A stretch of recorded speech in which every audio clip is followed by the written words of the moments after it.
Latest programme కోసం bell icon ని click చేయండి. దేవుడి దీవెనని పొందండి. పవిత్రాత్మ తండ్రి దేవునికే మహిమ కలుగును గాక. ఆమేన్. ప్రియమైన దేవుని బిడ్డలారా, ప్రభు క్రీస్తు యొక్క మిత్రులారా, ఈరోజు శుక్రవారం 10వ తారీఖు జూలై నెల. యేసయ్య ఈరోజు మనందరితో మాట్లాడుతున్నారు. పునీత మత్తయ్య గారు రాసిన శుభవార్త నుండి 10వ అధ్యాయం వచనములు 13 నుండి 23 వరకు. హింసలు. ఇదిగో తోడేళ్ల మధ్యకు గొర్రెలను పంపినట్లు మేము పంపుచున్నాను. కనుక సర్పముల వలె యుక్తులై, పావురముల వలె నిష్కపటులై మెలగుడు. మనుషులను గూర్చి జాగ్రత్త పడుడు. వారు మిమ్ము న్యాయస్థానమునకు అప్పగించి ప్రార్థనా మందిరములలో కొరడాలతో కొట్టించెదరు. వారిని మెలకువతో గమనించి ఉండుడు. మీరు రాష్ట్ర పాలకుల చెంతకు, రాజుల చెంతకును కొనుపోబడి నా నిమిత్తము అచ్చట వారి ఎదుట అన్యుల ఎదుటను సాక్ష్యం అసుగుదురు. మీరు న్యాయస్థానమునకు అప్పగింపబడినప్పుడు ఎట్లు మాట్లాడవలెనో, ఏమి చెప్పవలెనో అని కలత చెందకుడు. సమయోచితముగా చెప్పవలసినదెల్లా మీకు అప్పుడు అనుగ్రహింపబడును. మీరు మాట్లాడు మాటలు మీవి కాదు, మీ తండ్రి ఆత్మయే మీ నోట మాట్లాడును. సోదరుడు తన సోదరుని, తండ్రి తన బిడ్డను మరణమునకు అప్పగింతురు. బిడ్డలు తల్లిదండ్రులను ఎదిరించి వారిని చంపించెదరు. నా నామము నిమిత్తము మేము ఎల్లరూ ద్వేషింతురు. కానీ చివరి వరకు సహించి నిలిచిన వాడే రక్షించబడును. మిమ్ము ఒక పట్టణమున హింసించినప్పుడల్లా వేరొక పట్టణమునకు పారిపోవుడు. మనిషి కుమారుడు వచ్చినప్పటికీ ఇజ్రాయేలు పట్టణములన్నింటి మీరు చుట్టి రాజాలరు అని మీతో చెప్పుచున్నాను. ఇది ప్రభు అయిన క్రీస్తుని యొక్క వాక్కు.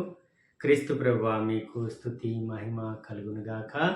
ఆమేన్. తండ్రి వందనం, యేసయ్య వందనం, పరిశుద్ధాత్మ దేవా వందనం. తండ్రి, కుమార్, పరిశుద్ధాత్మ ప్రభువా, ఈ దినము ఈ ఒక చిన్న వాక్య పరిచర్యను విన్న ప్రతి ఒక్కరిలో మీ పరిశుద్ధాత్మ నింపమని బ్రతిమాలుతున్నాం తండ్రి. ఆమేన్. ప్రియ దేవుని బిడ్డలారా, యేసయ్య ఈరోజు మనందరి కోసం చెబుతున్నారు, మీకు హింసలు తప్పవు అని. మత్తయి గారు రాసిన సువార్త నుండి 10వ అధ్యాయము వచనములు 16 నుండి 23 వరకు యేసయ్య చెప్పిన మాటలు, మీకు హింసలు తప్పవు, నా పేరిట మీకు హింసిస్తారు. ఇదిగో తోడేళ్ల మధ్యకు మీకు గొర్రెలుగా పంపిస్తున్నాను. కనుక సర్పం వలె, పావురం వలె మీరు నిష్కపటులై ఉండండి. మనుషుల గురించి మీరు చాలా జాగ్రత్త తీసుకోండి అని యేసయ్య మనకు ఇవన్నీ కూడా తెలియజేస్తున్నారు. ప్రియమిత్రులారా, మీరు రాష్ట్ర పాలకుల చెంతకు, రాజుల చెంతకు తీసుకొని పోబడతారు, న్యాయస్థానం తీసుకోబడతారు. అలాంటప్పుడు మీరు భయపడకండి. ఏం చెప్పాలనేది సమయానుకూలంగా మీకు అనుగ్రహించబడుతుంది. మీరు మాట్లాడింది మీరు కాదు, మీ తండ్రే మీ చేత మాట్లాడిస్తారు. కాబట్టి మీరు భయపడకండి, దేనిని చూసి కూడా మీరు భయపడకండి అని యేసయ్య ఇవన్నీ జరగబోయే విషయాలను మనకు ఈరోజు తెలియజేస్తున్నారు. కాబట్టి మనం దేనికోసం కూడా మనం భయపడనక్కర్లేదు. ఎవరిని చూసైనా, లేకపోతే మానవుని చూసైనా, లేకపోతే శత్రువులు చూసైనా, దుష్టుడిని చూసైనా మనము భయపడని అవసరం లేదని యేసయ్య ఈరోజు మనకు తెలియజేస్తున్నారు. ప్రియ దేవుని బిడ్డలారా, ఈ మాటలన్నీ కూడా మనం గుర్తుపెట్టుకొని, మనకి హింస వచ్చినా, బాధ వచ్చినా, శ్రమ వచ్చినా, కష్టం వచ్చినా సరే, లేకపోతే సంతోషం వచ్చినా సరే, మనం ఎప్పుడూ కూడా దేవునిలోనే ఉండాలి. నా పేరిట మీకు ఎన్ని కష్టాలు వచ్చినా సరే మీరు ఓపికతో ఉండండి, ఓపికతో ఉన్నవాడే రక్షించబడతారని యేసయ్య మనకు తెలియజేస్తున్నారు. కాబట్టి ఈ విషయాలన్నీ కూడా గుర్తుపెట్టుకొని మనము దేవుణ్ణి ధ్యానించాలి. ఏ ఆపదలు, ఏ అనారోగ్యాలు రాకుండా మనం కాచి కాపాడే దేవుడు మనకు ఉన్నారు. తండ్రి, కుమార, పరిశుద్ధాత్మ దేవ, యేసయ్య ఈ చిన్న వాక్య పరిచర్ని ఆస్వాదించి మాకు ఆయురారోగ్యం ప్రసాదించండి తండ్రి. ఏ ఆపదలు, ఏ అనారోగ్యాలు మా దగ్గర రాకుండా ప్రతి క్షణం మాకు తోడుగా ఉండి మమ్మల్ని చేపట్టి నడిపించమని దుష్టుడి నుండి మమ్మల్ని కాపాడమని నజరేయుడైన యేసు నామములో బ్రతిమాలుతూ ఫలింపచేయమని కోరుచున్నాం అబ్బా తండ్రి.